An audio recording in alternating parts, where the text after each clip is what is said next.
स्वागत बा सभे के आज के ई गहन चर्चा में। आज हमनी के लगे बा डाटा के पूरा पुलिंदा, पिच रिपोर्ट की गहराई वाला विश्लेषण और वो सारा सामरिक मास्टर क्लास जे टाटा IPL 26 के 22वां मैच से निकल के आयल बा। हाँ, चेन्नई सुपर किंग्स बनाम कोलकाता नाइट राइडर्स मने एक खाली मैच के हाइलाइट्स ना हवे। एकदम ना। आज हमनी के ई समझे के कोशिश करब जा कि कैसे एगो कप्तान के फैसला, गेंद के सीम पोजीशंस और मिडिल ओवर्स के फील्ड प्लेसमेंट कोनो T20 मैच के नतीजा हमेशा खातिर पलट देला। अरे MA चिदम्बरम स्टेडियम यानी अपना चेपॉक के मैदान, जहां पियर जर्सी के ऐसन समुंदर रहे कि दबाव सीधा टीवी स्क्रीन से बाहर आके महसूस होते रहे भैया। बिल्कुल। आज के ये विश्लेषण यही बात पर केंद्रित बा कि करा या मरो वाला स्थिति में जब हाई प्रेशर रणनीति लागू होला तो वो मैदान पर कैसे काम करेला। तो शुरुआत करत बनी जा वही पल से जहां से पूरा खेल के पटखता निकल गए। टॉस। चेन्नई के कप्तान ऋतुराज गायकवाड़ के चेहरा पर ऐसन शांति रहे जैसे कोनो प्रोफेसर अपना सबसे आसान क्लास में जा रहो खस। हाँ। और दूसरा तरफ कोलकाता के अजिंक्य रहाणे टॉस जीत लेन आ सीधा गेंदबाजी के फैसला कर लिहल। उ तर्क दिहन कि बाद में ओस आई। बाकी हमने यहाँ तनी आपत्ति बा। डाटा तक कहत बा कि लाइट के नीचे छिपौक के पिच अक्सर सपाट हो जाला। सही बात बा। और चेन्नई के यहाँ लक्ष्य बचावे के इतिहास बहुत मजबूत बा। तक रहाणे डाटा के अनदेखा करके ओवरथिंक कर रहले। देखें, ई खाली ओस के बात ना रहे। अच्छा। रहाणे के फैसला पिच के शुरुआती नमी और अपना गेंदबाजन के स्विंग पर भरोसा की रणनीति रहे। माने वो रिस्क लेते रहले। एकदम। चिपॉक में मैच की शुरुआत में हवा में हल्का नमी रहेला। रहाणे चाहत रहन कि नया गेंद से वैभव अरोड़ा और मिचेल स्टार्क जैसन गेंदबाज हवा में मूवमेंट पैदा करस। और चेन्नई के टॉप ऑर्डर की शुरुआत में ही फंसा लिए हैं। हाँ, ये एक तरह से कैलकुलेटेड रिस्क रहे। बाकी वो कैलकुलेटेड रिस्क कैसे बैकफायर कैलस वो हमनी के पावर प्ले में देखनी जा। जब चेन्नई के ओपनर्स उतरलेन तो ऋतुराज गायकवाड़ तो जल्दी ही अनुकुल रॉय के स्पिन पर फंस गए। अनुकुल रॉय क्यों गेंद मिडिल स्टंप पर टप्पा खा के हल्का सा टर्न भइल। ऋतुराज जोकरा के ऑन साइड में धकेले की कोशिश कैले। बाकी टर्न के वजह से बल्ले के मुंह जल्दी बंद हुई गए और रमनदीप पवल के एगो आसान कैच मिल गए। ई KKR खातिर एकदम सटीक शुरुआत रहे। बाकी असली रणनीति तो ओकरा बाद शुरू भइल। सामने रहले संजू सैमसन और गेंदबाजी करत रहले वैभव अरोड़ा चाहत रहले इनकी स्विंग के इस्तेमाल करस। हाँ। बाकी संजू के बैट स्विंग अरे माने ऊ तकनीक के बारे में रुआ काका। पहला ही ओवर में ऊ जे 3 गो बाउंड्री जड़ले ओकरा में ताकत से ज्यादा तो विज्ञान लौकत रहे। बिल्कुल। संजू सैमसन के बल्लेबाजी के अगर रवा बायोमैकेनिक्स के नजरिया से देखी तो वो गेंद पर कवनो जोर जबरदस्ती ना करेले, एकदम आराम से खेलने। हाँ। जब अरोड़ा आउटस्विंग डरेल तो संजू अपना वजन के पीछे वाला पैर पर ट्रांसफर कैले और उनका बैट एकदम एगो सटीक पेंडुलम जैसन सीधा लाइन में आयल। माने वो गेंदबाज के खुद के गति के इस्तेमाल कैले। एकदम सही पकड़े रवा। जब रवा गेंदबाज के गति के दिशा में बैट चलावेनी तो टाइमिंग अपने आप परफेक्ट हो जाला। KKR के फील्ड प्लेसमेंट कवर एरिया में तने खाली रहे और संजू ओही ज्योमेट्री के फायदा उठौले। ये है मैं संजू के अनुभव। बाकी असली तबाही तो तब आयल जब 19 साल के युवा बल्लेबाज आयुष महात्रे स्ट्राइक पर आइलेन। ओहो, महात्रे के वो पारी। चौथा ओवर लेके आइलेन ऑस्ट्रेलिया के खतरनाक कैमरन ग्रीन। लंबा कद, भयंकर गति। ग्रीन सोच लेन कि ई नया लइका बा, एकरे के बाउंसर से डरावल जाओ, जे कि अक्सर तेज गेंदबाज सोचले। बाकी महात्रे जे कैलेन कमाल हो गयल। 21 रन 21 ओवर में, 2 गो गगनचुंबी छक्का और 2 गो करारा चौका। गजब के शॉट रहे वो सब। एगो 19 साल के लड़का 145 किलोमीटर प्रति घंटा की गति का ऐसे कैसे खेल सकत बा। ई तो नेट प्रैक्टिस जैसन लागल। यह ई गहन चर्चा के सबसे दिलचस्प सामरिक मोड़ बा। कैमरन ग्रीन भारी गलती कैलेन। का गलती? वो अपना लेंथ में तौने बदलाव ना कलेन। जब महात्रे पहला छक्का मारेल तो वो ग्रीन के रिलीज पॉइंट के बहुत जल्दी पढ़ ली हल रहलेन। मैंने महात्रे पहले से तैयार रहले। हाँ, महात्रे के सिर एकदम स्थिर रहे, हेड कंप्लीटली स्टिल। ग्रीन के जो एक्स्ट्रा पेस रहे उहे उनका खातिर काल बन गए। बगैर 19 साल की उम्र में इतना बैलेंस, ये तो कमाल बा। महात्रे जानत रहेल कि फाइन लेग और डीप मिड विकेट के बाउंड्री एंगल चेपॉक में कैसे काम करेला। वो बस गेंद के लाइन में आके ओकरा के दिशा दे देलेन। तो माने आधुनिक T20 क्रिकेट में गति से ज्यादा गति का इस्तेमाल करे की कला महत्वपूर्ण बा। एकदम 17 गेंदे में 38 रन ठोक के महात्रे मैच के लैब पूरा तरह से चेन्नई के पक्ष में मोड़ दिए। वैभव अरोड़ा के शॉर्ट पिच गेंद पर वो आउट जरूर भयलन, बाकी छठा ओवर ले चेन्नई 60 रन पर पहुंच गयल रहे। बहुत सॉलिड शुरुआत मिल गया चेन्नई के अब मिडिल ओवर शुरू भयल, फील्ड खुल गयल और मैदान पर एंट्री भयल डेवॉल ब्रेविस यानी बेबी एबी के। मिडिल ओवर्स अक्सर T20 मैच के सबसे सुस्त हिस्सा मानल जाला, जहां स्पिनर्स रन रेट के रोक देलन। बाकी चेन्नई की रणनीति यहाँ कुछ और ही रहे। एकदम काहे कि केकेआर सुनील नरेन के आक्रमण पर लगावल।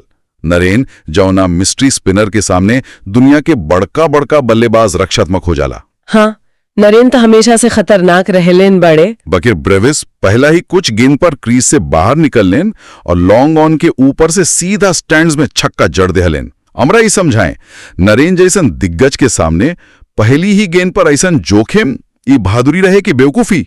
ये बहुत ही कैलकुलेटेड कदम रहे।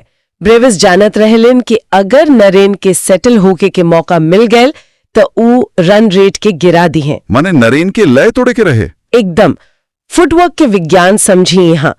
ब्रेविस जब क्रीज से बाहर निकलने तो ऊ नरेन के लेंथ के फुल टॉस में बदल दी हलेन।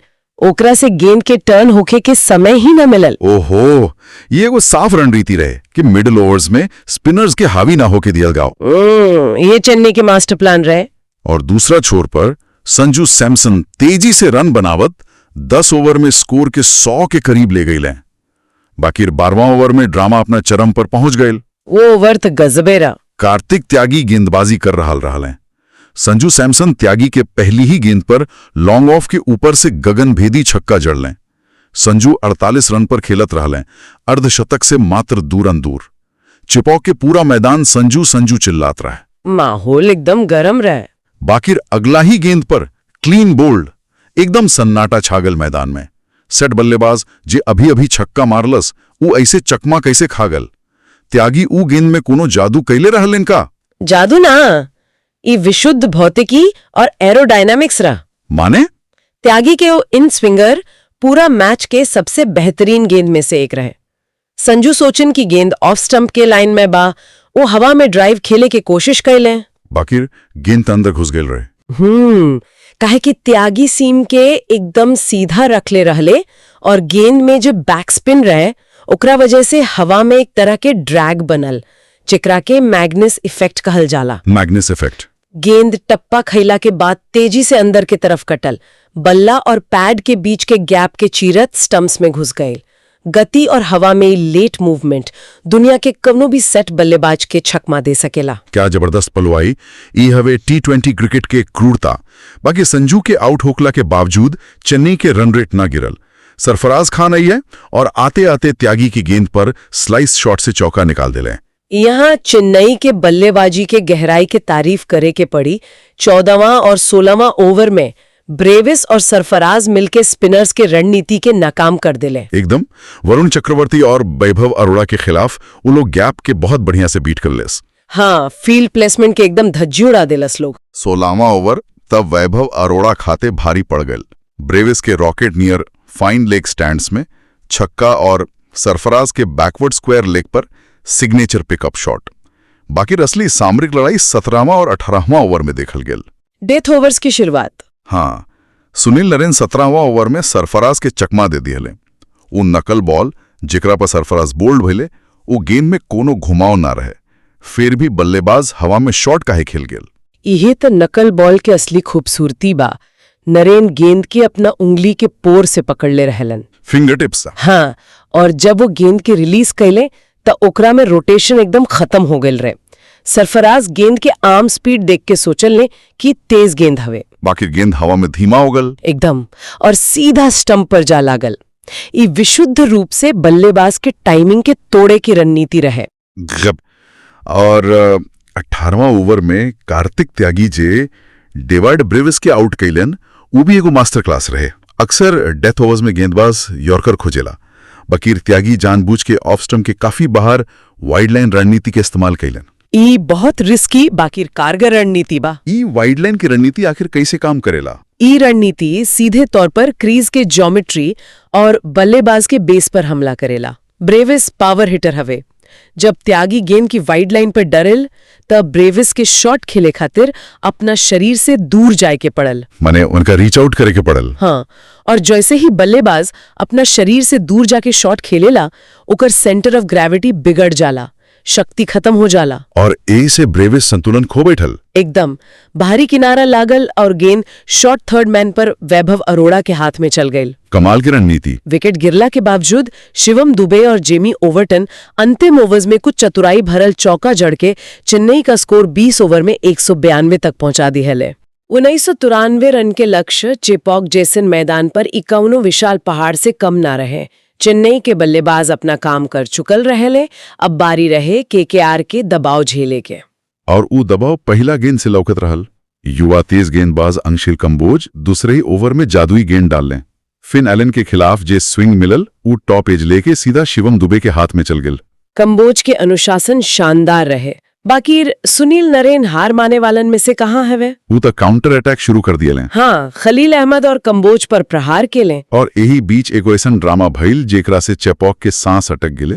कप्तान ऋतुराज गायकवाड़ मिड ऑफ पर सुनील नरेन के एकदम आसान कैच छोड़ दिए लें। वो बहुत बड़का जीवन दान रहे नरेन खातिर। संजू सैमसन विकेट के पीछे माथा पकड़ लिए लें। ऐसा हाई वोल्टेज मैच में कप्तान से कैच छूटल टीम के मनोविज्ञान पर कतना भारी पड़ सकेला। बहुत भारी। फील्डिंग में एगो गलती गेंदबाज के मॉरल पूरा तरह से डाउन कर देला। बकीर खलील अहमद तहार न मान ले। एकदम ना।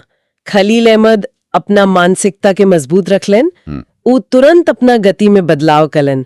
चौथा ओवर में एगो स्लोअर बाउंसर पर नरेन के चकमा दे दिया लेन। और नरेन शॉर्ट थर्ड मैन पर कैच दे बैटल लेन 24 रन बना के आउट। ई चेन्नई खातिर बहुत जरूरी ब्रेक थ्रू रहे। नरेन गिलेन तो सारा दारोमदार अजिंक्य रहाणे और युवा अंकृश रघुवंशी पर आ गए। दोनों मिलके पारी के संभाल लेन। रघुवंशी निडर होके स्पिनर्स पर बाउंड्री बटोर लेन। 8वां ओवर में तो गजब्बे किस्मत साथ दिलस केकेआर के। हाँ, ब्रीविस बाउंड्री पर रघुवंशी के कैच टपकावा लेन जो छक्का हो गए और अगला ही गेंद पर सरफराज खान रहाणे के कैच छोड़ देलेन। ई ऊ समय रहे जब लागत रहे कि शायद केकेआर के नया जिंदगी मिल गेल बा। मैच उनका हाथ में जात लोकत रहत। बाकी T20 क्रिकेट में लय बदले में खाली एगो जादुई ओवर की जरूरत होला। और ऊ जादुई ओवर आयल 11वां ओवर में। यहो मैच के असली हार्ट अटैक पल। अफगानिस्तान के रहस्यमयी युवा स्पिनर नूर अहमद गेंदबाजी करे आयले। नूर पहला ही गेंद डर ले। अजिंक्य रहाणे एक्स्ट्रा कवर के ऊपर से हवाई शॉट खेले के कोशिश करेले। गेंद हवा में रहे। और ऋतुराज गायकवाड़ जब पहले कैच छोड़ ले रहे वो अपना बायां और डाइव लगा के ऐसन अद्भुत कैच लपक लेन जेकरा के कोनो ट्रेनिंग मैनुअल में ना पढ़ावल जा सकेला। चेपॉक पागल हो गए। ऋतुराज अपना गलती के बहुत शानदार तरीका से सुधार ले। बाकी रीता सिर्फ शुरुआत रहे भैया। अगला ही गेंद स्ट्राइक पर खतरनाक कैमरन ग्रीन।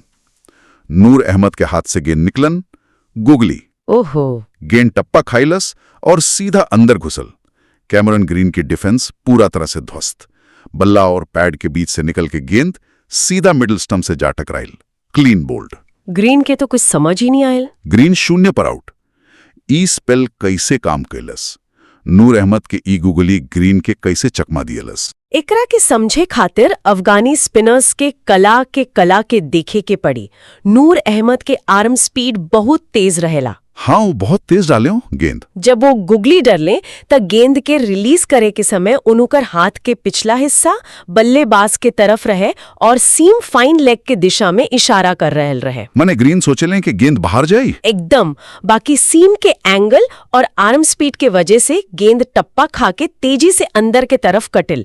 ग्रीन के लगे बल्ला नीचे लावे के समय ही ना बचल। क्या बात बा।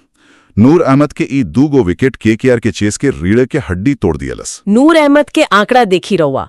4 ओवर 21 रन 3 विकेट। ई रहस्यमयी स्पिनर ता पूरा मैच के रुखे पलट दियलस। 15 ओवर खत्म होत केकेआर 107 रन पर 6 विकेट गंवा के संघर्ष कर रहे। 31 गेंद में 88 रन। मैच जैसे औपचारिकता भर रह गए रहे। बाकी रमनदीप सिंह अभी हथियार न डलले रहले। उनकर जुझारी संघर्ष सामरिक नजरिया से बहुत शानदार रहे। हाँ, 16वां ओवर में जेमी ओवरटन के क्रॉस सीम गेंद पर अपर कट मारले और फिर शफल करके डीप मिड विकेट पर छक्का भी जड़ ले। रमनदीप अपना तरफ से पूरा जोर लगवा ले। 19वां ओवर में ओवरटन के स्लोअर कटर पर शॉर्ट थर्ड मैन के ऊपर से चौका निकाल ले। बाकी खलील अहमद और जेमी ओवरटन डेथ ओवर्स में बहुत ही कसल गेंदबाजी कैले। रोवमन पावल भी खलील पर छक्का मार ले, बाकी ओवरटन के बाउंसर पर फंस के आउट हो गए ले।